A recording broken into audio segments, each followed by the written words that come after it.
Hi gang, Rob here. It is the evening of 26 March 2017, coming to you with a good old-fashioned knife review.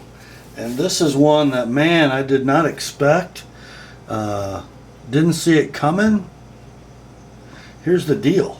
And you guys see it's a black Benchmade box, so it's the sort of military series Benchmade. It is the 570 Presidio 2. Didn't even know this knife was released, and I got one in for sharpening a couple weeks ago, and I opened the box and my jaw hit the floor. It just hit the floor. Absolutely, I was blown away by this knife. So here's kind of the story. The Presidio series of knives, a bunch of folders and at least one fixed blade that I know of. And some of the original Presidio folders were designed by Mel Pardue, and I don't see his name anywhere on the Presidio 2, so that may not be the case on this one. You guys will remember them. The model numbers were 520 for the large aluminum frame axis lock Presidio, and then 525 was the mini. And then you had 522, which was the large Ultra Presidio, which was a grivery handle or grivery and a lesser blade steel. And then the 527 was the mini Ultra, again with the grivery or plastic handle. There was also some auto Presidios that used the auto axis mechanism, and they were 5000 series knives. So I really generally liked the Presidio series. I guess my favorite one of the bunch was the Ultra Mini, and although the aluminum knives were beautiful, much like an Infidel, they were also difficult to own for the same reasons that the Infidel is. The texture on the aluminum handle was it was like the serrations on a Smith & Wesson M&P pistol, which is to say extremely sharp. You carry one of them for a day and you're replacing a pants pocket or replacing a pair of Levi's. Not such a big deal if you're carrying it in a Benchmade tactical sheath, or you're carrying it with military tactical nylon, that kind of thing. But for everyday carry, just not feasible. So when I opened this box, actually this is mine. So it wasn't this box I first opened. I opened the box with my customer's knife in it, and I was so blown away that I waited a little bit. I got home and re-examined it, took it out of the box again, held it in my hand, and I think either that night or the very next night I ordered. I didn't order it. I made up my mind to buy one, and then I headed up to Escanaba the end of that week and bought one in person from Knives Ship Free. By the way, Carice Bone, Derek's daughter, is a heck of a salesperson, because I buy stuff all the time from Knives Ship Free with no sales tax and no shipping. So I drove 8 hours to Escanaba a week ago Friday to buy this knife. I had other things to do up there, but I always like to buy a knife when I'm in the house. Usually her dad, Derek, don't tell anybody, but he cuts me a little bit of a deal. Not Carice.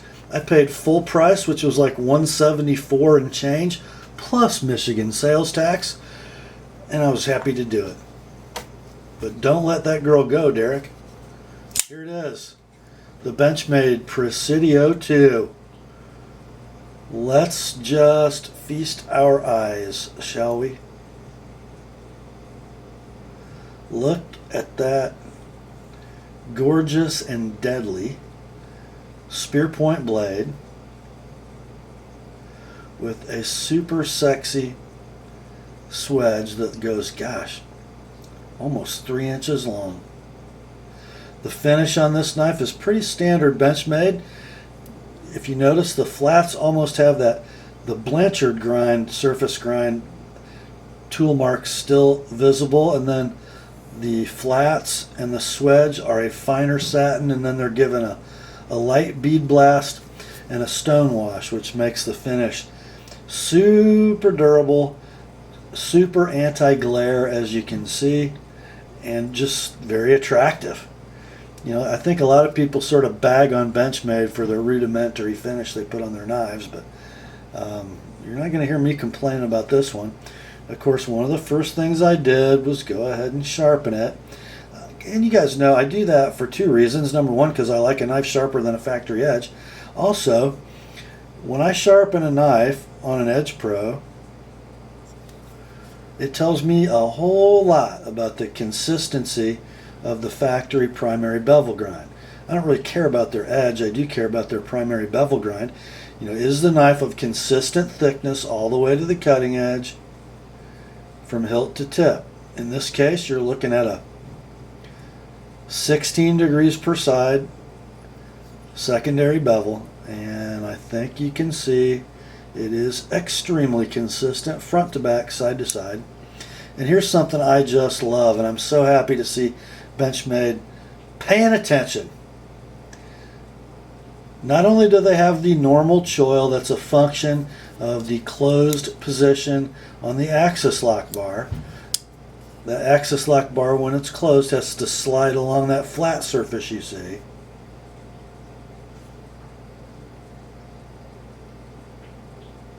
But look what we're doing now. That appears to be maybe a 7/32 diameter dedicated sharpening choil that terminates perfectly. I did not enhance it, and you can see that my edge stays dead straight all the way to the back. It is a little bit pinched. You can see that the plunge grind transition to primary bevel is right at the corner, and if you're not careful, you can whack this this choil with your sharpening stone. I did rub it a couple times, I think you can see, but generally very well done. The blade stock is 1/8 of an inch finished from CPM S30V, and you can see this is a first production run knife, number 611 of 1,000, an interesting and pretty cool new first production run logo, I think. Standard butterfly over on the left side with the standard and awesome Benchmade thumb stud. The construction is aluminum and hard anodized black handle scales with very thick parkerized steel liners that are well skeletonized. I think you can see inside there.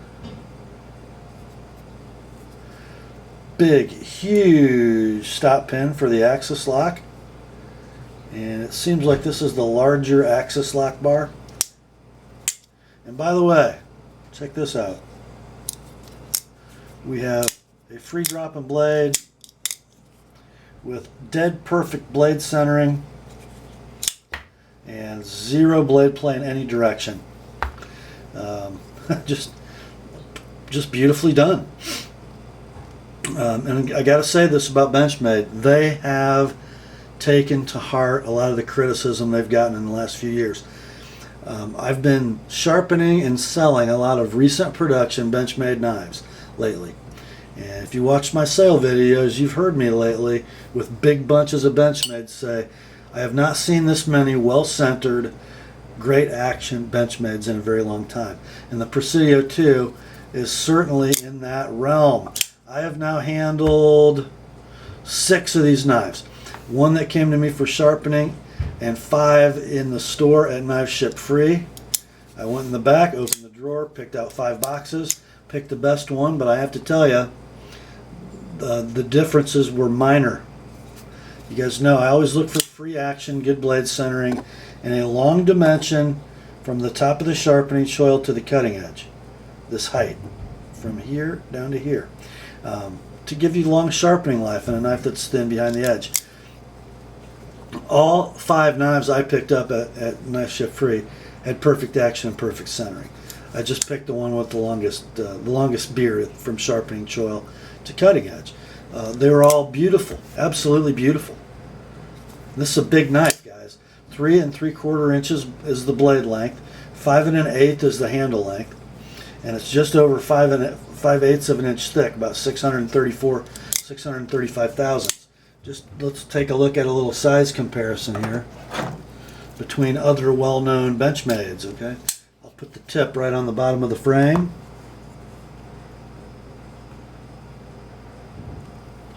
I guess I should do this with some consistency. So almost as long open as a 710. And then here is a large griptilian. So a little longer than a griptilian, and then if we close them, ooh, I got pocket thread in my grip.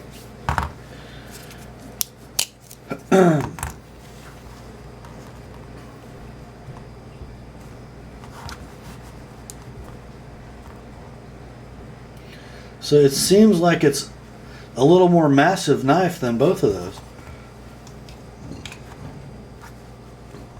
Doesn't have quite as long a blade as the 710.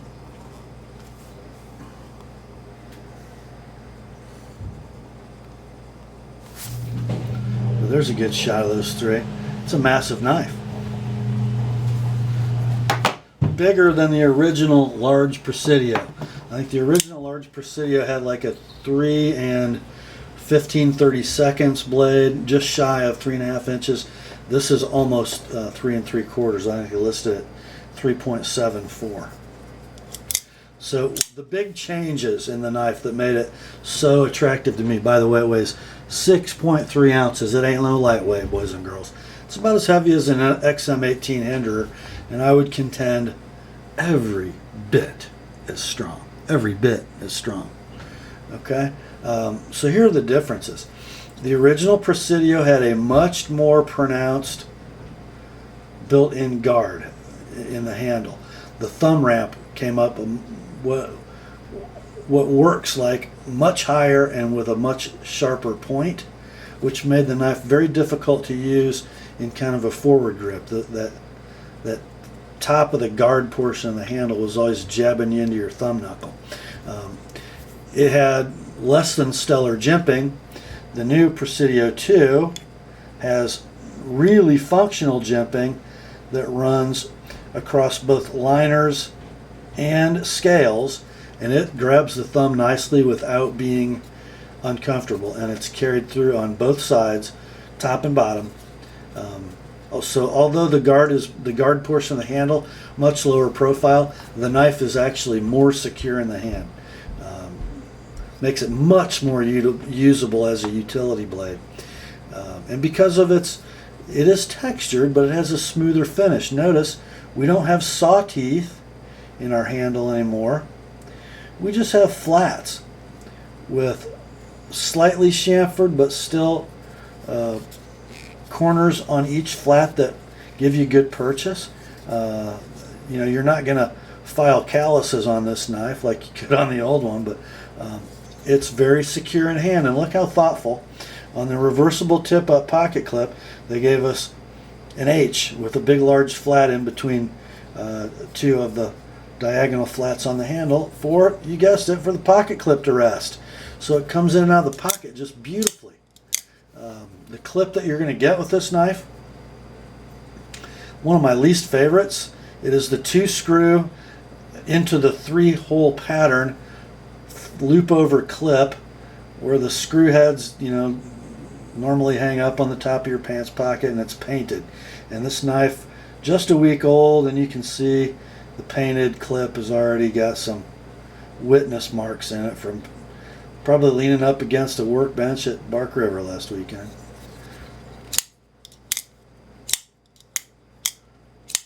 Did I mention the action is superb? And by the way, I didn't take it apart. After I sharpened it, I didn't even adjust the pivot. I can't remember if I even squirted any oil in it.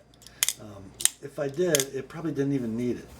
Basically, this is a factory action on this knife. Absolutely superb. Let's talk about ergos and the rest of the grips. So, saber grip, it was made for.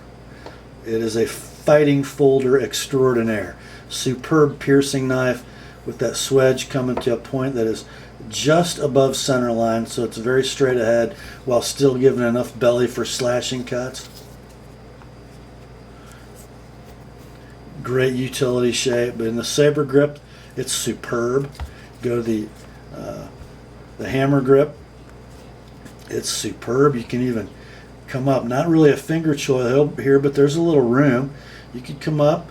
You could even come up into a forward hammer if you had some fine tasks you need to take care of with power. The draw cut grip is superb, and the reverse grip, well, it was made for the reverse grip. It was made for a lot of grips. Just a superb, well-crafted handle.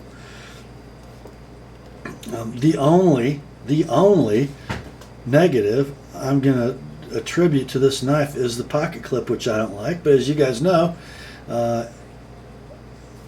other than the fold-over clip that has the 2 screws in line, any Benchmade clip will attach to this knife. And they'll do it for free. All I got to do is call them and say, send me a Parkerized Emerson clip for this, which I believe is the clip it should have. You expected Parkerized split arrow, didn't you? I think this knife's a little heavy for that clip. I think Parkerized Emerson style normal old Benchmade clip is the clip for this knife. It doesn't need to be deep carry. It just doesn't. If I had that much knife sticking out of my pocket, I'd be completely fine with it. It's heavy enough, it's not going to bounce out of your pocket. Not too heavy to carry. That is the only negative, guys, the clip, and that's fixable for free. Before I close this video, I do want to make a statement, because this knife makes a statement. And to me, this knife's statement is that Benchmade is back and better than ever. You know, we've had issues, haven't we, with their action, with their centering, with the inconsistency of their blade grinds. In the online knife community especially, I think the popular consensus has been that Benchmade is, well, maybe a second-tier production knife company. Maybe with ZT and Lion Steel being sort of first-tier makers. And maybe even Benchmade has begun to be regarded as of lesser quality than Spyderco. And for those of you who have been around the knife community for, let's say, 5 years or less, I don't know that you can appreciate how earth-shattering that is, because for a long time, when it came to production folders, there was Benchmade, and then there was everything else. Spyderco, for a long time, was perceived as being a distant second in high-quality production folders to Benchmade. I saw a video a few months ago from another YouTuber who I think made a pretty flawed argument that that zero-tolerance knives are knives appreciated by knife enthusiasts, while Benchmade knives are the knives that hunters and fishermen and lowly people who actually use their knives to perform well. They buy them because they go to Cabela's and they see that they're more expensive than Gerbers and Kershaw's, so they buy Benchmades because they think they're a good knife when they're really not. Well, first of all, I have a little bit of an issue with a knife reviewer who says the enthusiast is the guy who appreciates multicolored anodized finishes, mokutai, sculpted titanium pocket clips, and ridiculous grinds that won't cut anything, while they stare at their knives on their shelf or play with them while watching TV. And an enthusiast is not a hunting guide or a sportsman or a carpenter or someone who actually needs to depend on his knife to reliably perform a job, and he's willing to pay for that high quality tool, just like the auto mechanic is willing to pay for the snap-on wrenches and screwdriver.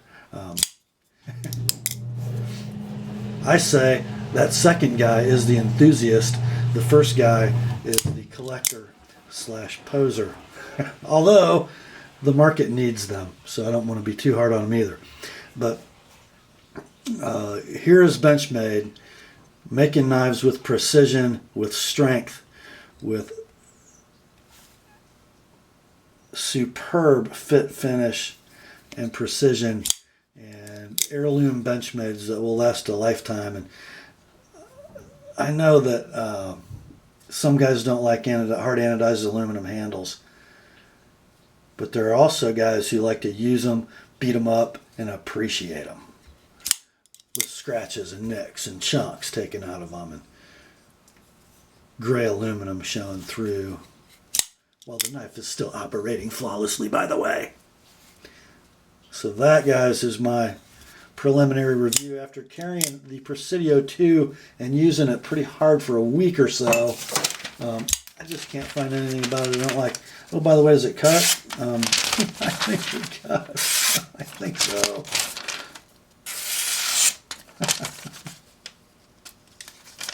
Come on now. Yeah. You can make a strong knife, guys, with superb cutting geometry. You can. It doesn't need to be more than 1/8 of an inch thick. And it can have a nice high flat grind and get stuff done and still be a pry tool if you need it to be. That's what these long flats are for. Okay. Yeah. It's awesome. If you can hack a 6.3 ounce knife for EDC, the Presidio 2 is your knife. It just is. Superb blade. That's all for this one, my friends. Grace to you and peace from God our Father and the Lord Jesus Christ. And remember, the Word and my Presidio 2 are sharp.